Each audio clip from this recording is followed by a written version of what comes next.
ఓం శాంతి. ఫిబ్రవరి 13వ తారీఖు 2025 ప్రాతఃమురళి. ఓం శాంతి. బాబ్దాదా మధువనము. ఈరోజు మధుర మహావాక్యాలు. బాబా చెప్తున్నారు, మధురమైన పిల్లలు, తండ్రి ఎవరో ఎలా ఉన్నారో వారిని అలా యథార్థ రీతిలో తెలుసుకొని స్మృతి చేయడము, ఇదే ముఖ్యమైన విషయము.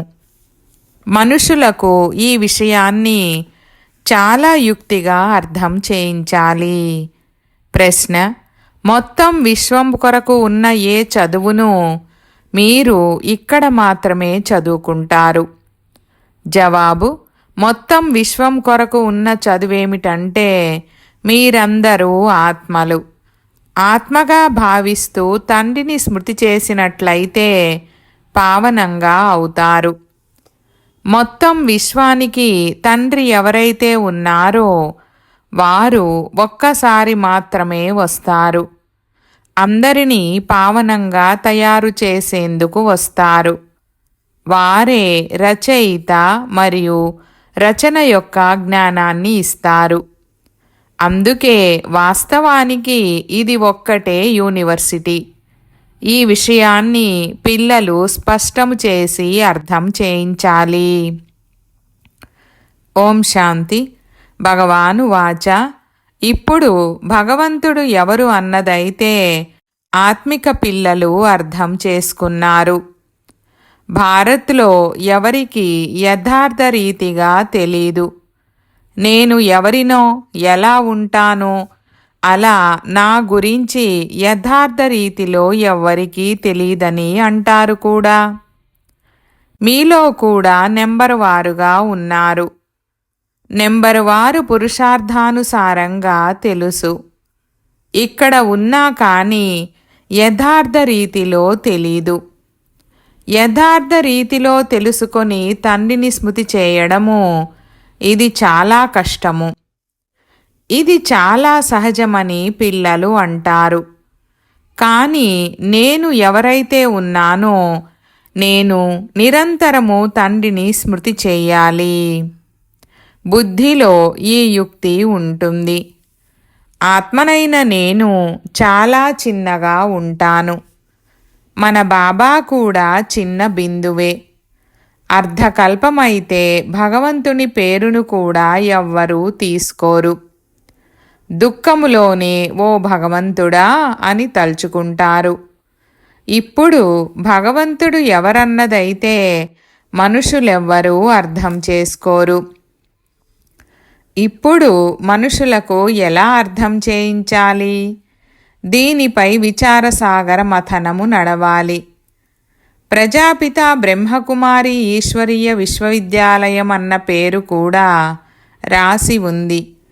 కానీ ఇది ఆత్మిక అనంతమైన తండ్రి యొక్క ఈశ్వరీయ విశ్వవిద్యాలయమని దీని ద్వారా కూడా అర్థం చేసుకోరు. ఇప్పుడు మరి మనుషులు వెంటనే అర్థం చేసుకోగలిగేలా ఏ పేరు పెట్టాలి? ఇది యూనివర్సిటీ అని మనుషులకు ఎలా అర్థం చేయించాలి?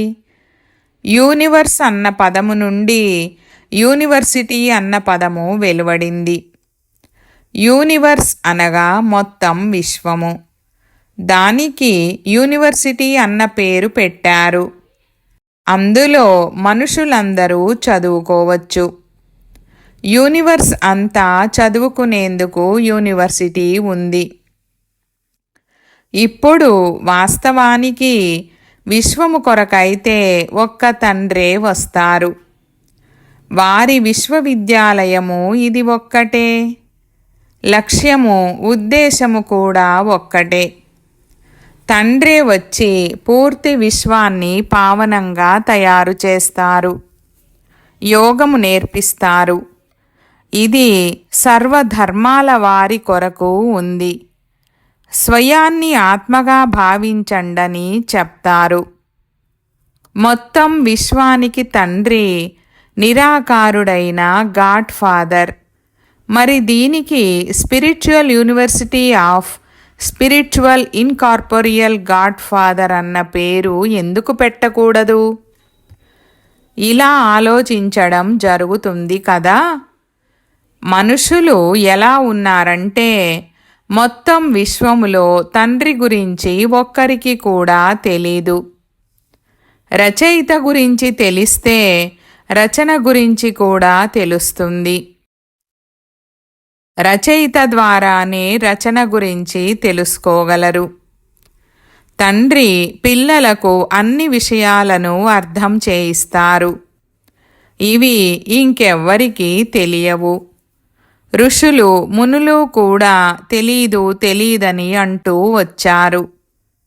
తండ్రి అంటారు, మీకు ఇంతకు ముందు ఈ రచయిత మరియు రచన యొక్క జ్ఞానము లేదు. ఇప్పుడు రచయిత అర్థం చేయించారు. తండ్రి అంటారు, మీరు వచ్చి మాకు సుఖశాంతులనివ్వండని అందరూ నన్ను పిలుస్తారు కూడా. ఎందుకంటే ఇప్పుడు దుఃఖము, అశాంతి ఉన్నాయి. వారి పేరే దుఃఖహర్త, సుఖకర్త. వారు ఎవరు? భగవంతుడు. వారు ఎలా దుఃఖాన్ని హరించి సుఖాన్నిస్తారో ఇది ఎవ్వరికీ తెలీదు. కావున ఎంత స్పష్టం చేసి రాయాలంటే తద్వారా నిరాకారుడైన గాడ్ ఫాదరే ఈ జ్ఞానాన్నిస్తారని మనుషులు అర్థం చేసుకోవాలి. ఈ విధంగా విచారసాగర మంథనము చేయాలి. తండ్రి అర్థం చేయిస్తున్నారు, మనుషులందరూ రాతిబుద్ధి కలవారిగా ఉన్నారు. ఇప్పుడు మిమ్మల్ని పారసబుద్ధి కలవారిగా తయారు చేస్తున్నారు.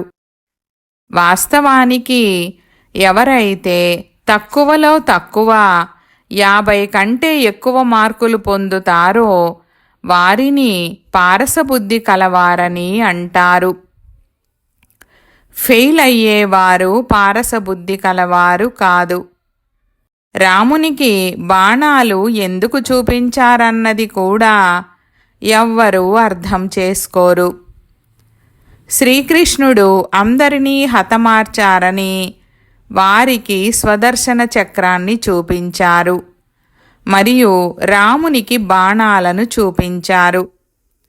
ఒక ప్రత్యేకమైన పత్రిక వెలువడుతుంది. అందులో శ్రీకృష్ణుడు ఏ విధంగా స్వదర్శన చక్రంతో అకాసురుడు, బకాసురుడు మొదలైన వారిని హతమార్చారన్నది చూపించారు. ఇరువురిని హింసకులుగా చూపించారు. అంతేకాక డబల్ హింసకులుగా చూపించారు. వారికి కూడా పిల్లలు జన్మించారు కదా అని అంటారు. అరే, వారు ఉన్నదే నిర్వికారి దేవీ దేవతలుగా. అక్కడ రావణ రాజ్యము లేనే లేదు. ఈ సమయంలో రావణ సాంప్రదాయమని అంటారు. మనము యోగ బలముతో విశ్వరాజ్యాధికారాన్ని తీసుకుంటాము అన్నప్పుడు మరి యోగ బలముతో పిల్లలు జన్మించలేరా అని ఇప్పుడు మీరు అర్థం చేసుకుంటారు. అది ఉన్నదే నిర్వికారి ప్రపంచము. ఇప్పుడు మీరు శూద్రుల నుండి బ్రాహ్మణులుగా అయ్యారు. ఎంత మంచి రీతిలో అర్థం చేయించాలి. తద్వారా మనుషులు వీరి వద్ద పూర్తి జ్ఞానము ఉందని భావించాలి. ఈ విషయాన్ని కొద్దిగా అర్థం చేసుకున్నా సరే వీరు బ్రాహ్మణ కులానికి చెందిన వారని అర్థం చేసుకోవడం జరుగుతుంది. కొందరి విషయంలోనైతే వీరు బ్రాహ్మణ కులానికి చెందినవారు కారని వెంటనే అర్థమైపోతుంది. రావడమైతే అనేక రకాల వారు వస్తారు కదా. కావున మీరు spiritual university of spiritual incorporeal god father అని రాసి చూడండి, ఏమవుతుందో. విచారసాగర మంథనము చేసి పదాలను వెలికి తీయవలసి ఉంటుంది. ఈ విధంగా రాసేందుకు చాలా యుక్తి కావాలి. తద్వారా మనుషులు ఇక్కడ ఈ జ్ఞానాన్ని గాడ్ ఫాదర్ అర్థం చేయిస్తున్నారు మరియు రాజయోగాన్ని నేర్పిస్తున్నారన్నది అర్థం చేసుకుంటారు. ఈ పదాలు కూడా సాధారణమైనవి. ఒక్క క్షణములో జీవన్ముక్తి యొక్క దైవీ స్వరాజ్యము. మనుషుల బుద్ధిలో కూర్చునే విధంగా ఇటువంటి పదాలు ఉండాలి. బ్రహ్మ ద్వారా విష్ణుపురి యొక్క స్థాపన జరుగుతుంది. మన్మనాభవ యొక్క అర్థమేమిటంటే తండ్రిని మరియు వారసత్వాన్ని స్మృతి చేయండి. మీరు బ్రహ్మముఖ వంశావళి బ్రాహ్మణ కులభూషణులు, స్వదర్శన చక్రధారులు. ఇప్పుడు వారైతే స్వదర్శన చక్రాన్ని విష్ణువుకు చూపిస్తారు. శ్రీకృష్ణుడికి కూడా 4 భుజాలను చూపిస్తారు. ఇప్పుడు వారికి 4 భుజాలు ఎలా ఉండగలవు? తండ్రి ఎంత బాగా అర్థం చేయిస్తారు. పిల్లలు చాలా విశాల బుద్ధి కలవారిగా, పారసబుద్ధి కలవారిగా అవ్వాలి. సత్యయుగములో యథా రాజారాణి తథా ప్రజ. అందరినీ పారసబుద్ధి కలవారని అంటారు కదా. అది పారస ప్రపంచము, ఇది రాళ్ల ప్రపంచము. మీకు మనుషుల నుండి దేవతలుగా అయ్యే ఈ జ్ఞానము లభిస్తుంది. మీరు మీ రాజ్యాన్ని శ్రీమతము ఆధారంగా మళ్ళీ స్థాపన చేసుకుంటున్నారు. రాజా మహారాజాగా ఎలా తయారవ్వగలరని బాబా మనకు యుక్తిని తెలియజేస్తారు. ఇతరులకు అర్థం చేయించేందుకు మీ బుద్ధిలో ఈ జ్ఞానము నిండుతుంది. సృష్టి చక్రముపై అర్థం చేయించడం కూడా చాలా సహజము.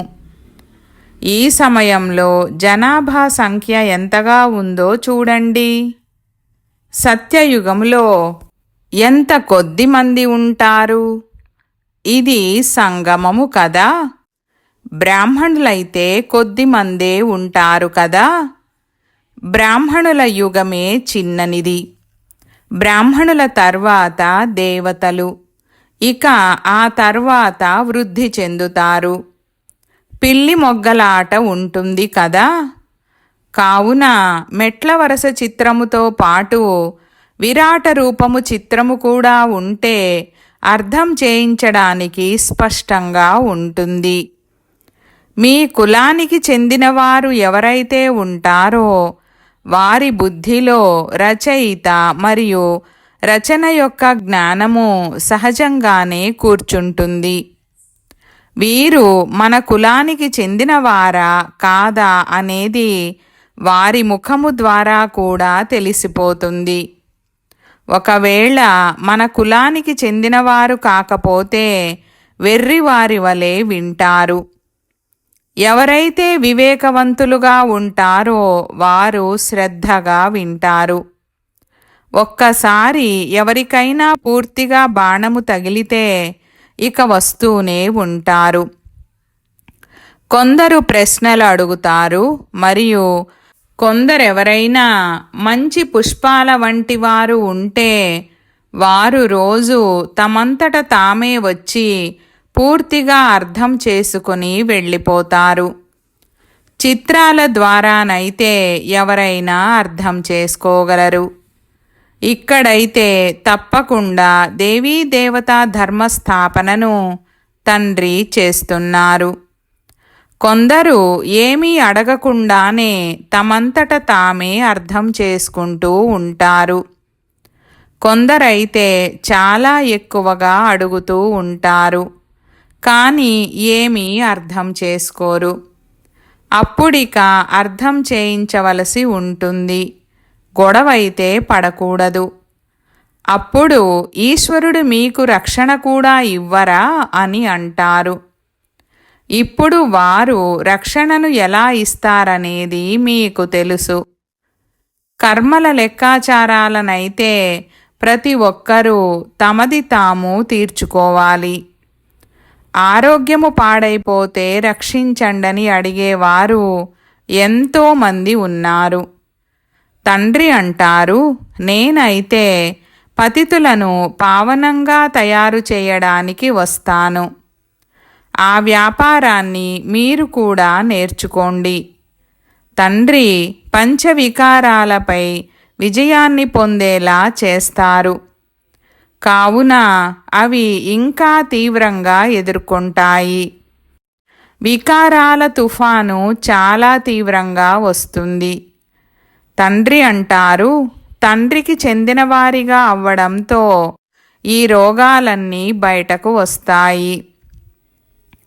తుఫానులు తీవ్రంగా వస్తాయి. ఇది పూర్తి బాక్సింగ్. మంచి మంచి పహిల్వానులను కూడా ఓడించేస్తుంది. వద్దనుకుంటున్నా కూడా చెడు దృష్టి కలుగుతుందని అంటారు. రిజిస్టరు పాడైపోతుంది. చెడు దృష్టి కలవారితో మాట్లాడకూడదు. బాబా అన్ని సెంటర్ల యొక్క పిల్లలకు అర్థం చేయిస్తున్నారు. చెడు దృష్టి కలవారు చాలామంది ఉన్నారు. పేర్లు తీసుకుంటే ఇంకా ద్రోహులుగా అయిపోతారు.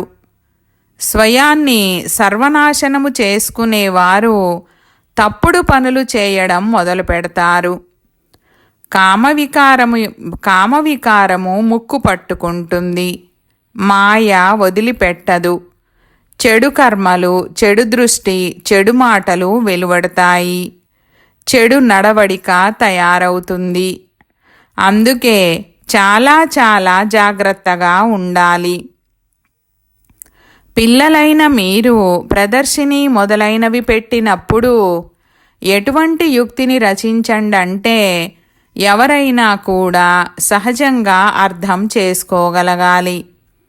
ఈ గీతా జ్ఞానాన్ని స్వయంగా తండ్రి చదివిస్తున్నారు. ఇందులో శాస్త్రాలు మొదలైన వాటి విషయమేమీ లేదు. ఇది చదువు. గీతా పుస్తకమైతే ఇక్కడ లేదు. ఇక్కడ తండ్రి చదివిస్తారు. పుస్తకాన్ని ఏమైనా చేతిలోకి తీసుకుంటారా? మరి ఈ గీత అనే పేరు ఎక్కడి నుండి వచ్చింది? ఈ ధర్మశాస్త్రాలన్నీ తర్వాతే తయారవుతాయి. అనేక మఠాలు, మార్గాలు ఎన్ని ఉన్నాయి? అందరికీ తమ తమ శాస్త్రాలు ఉన్నాయి. కొమ్మలు రెమ్మలు ఏవైతే ఉన్నాయో, చిన్న చిన్న మఠాలు మార్గాలు ఏవైతే ఉన్నాయో వాటికి కూడా తమ తమ శాస్త్రాలు మొదలైనవి ఉన్నాయి.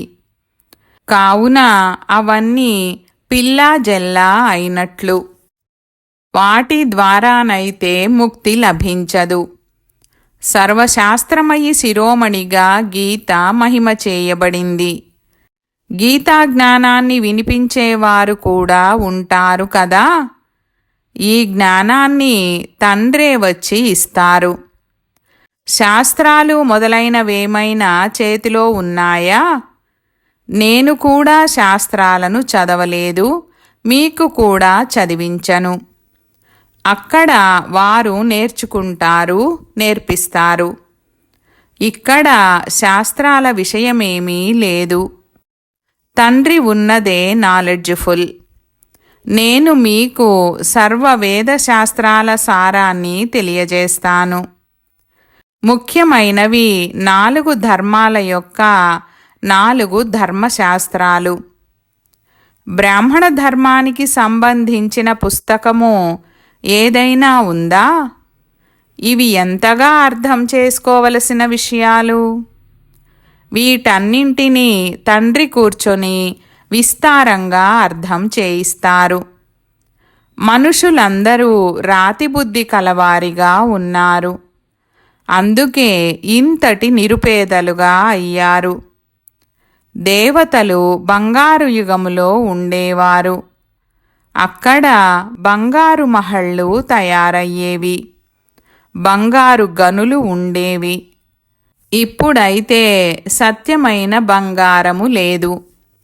మొత్తం కథ అంతా భారత్ గురించే ఉంది.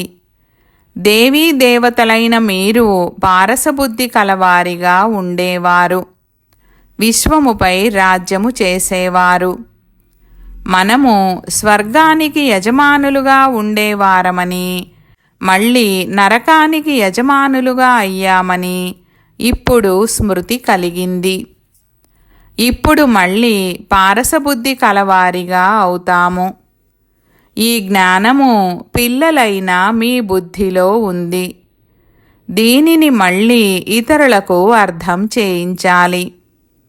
డ్రామానుసారంగా పాత్ర నడుస్తూ ఉంటుంది.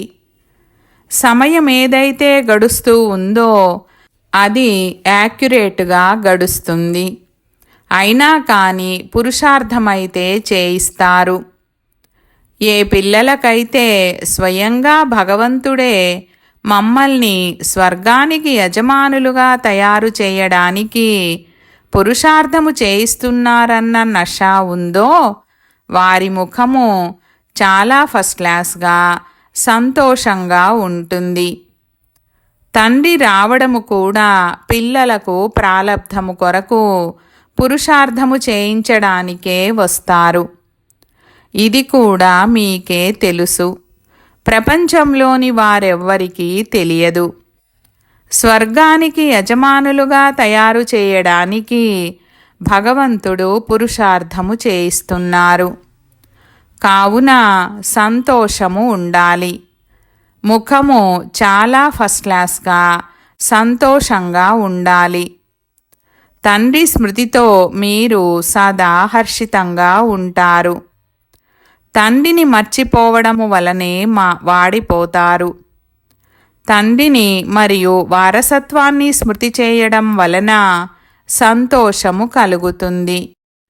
ప్రతి ఒక్కరి సేవ ద్వారా అర్థం చేసుకోవడం జరుగుతుంది.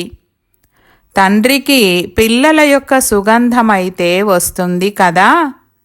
సుపుత్రులైన పిల్లల నుండి సుగంధము వెలువడుతుంది. కుపుత్రుల నుండి దుర్గంధము వెలువడుతుంది. తోటలో సుగంధమయమైన పుష్పాలను తీసుకునేందుకే మనసు కలుగుతుంది. జిల్లేడును ఎవరు తీసుకుంటారు? తండ్రిని యథార్థ రీతిగా స్మృతి చేయడము ద్వారానే వికర్మలు వినాశనం అవుతాయి.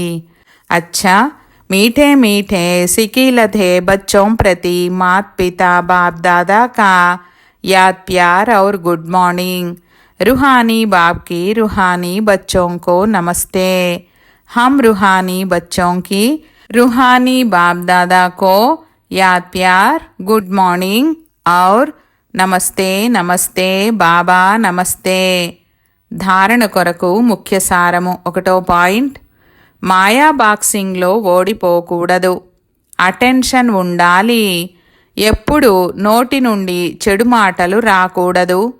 చెడు దృష్టి, చెడు నడవడిక ఉండకూడదు. చెడు కర్మలు జరగకూడదు.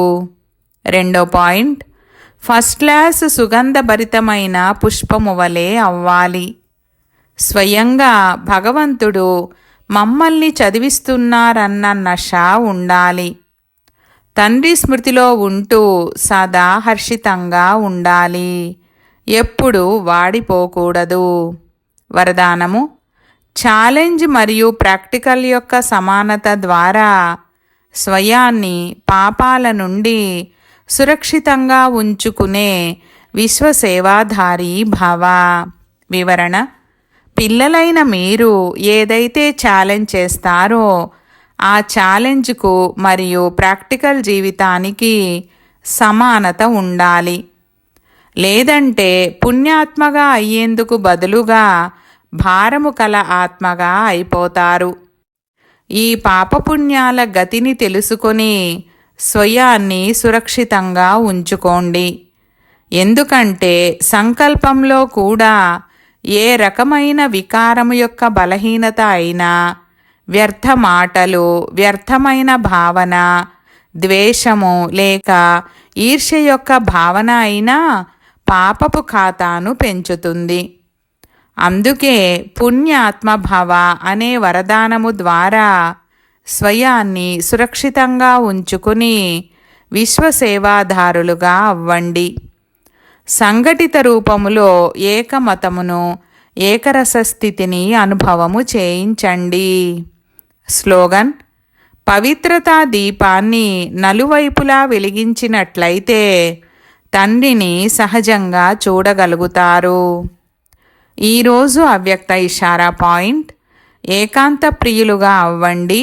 ఏకతను మరియు ఏకాగ్రతను అలవర్చుకోండి.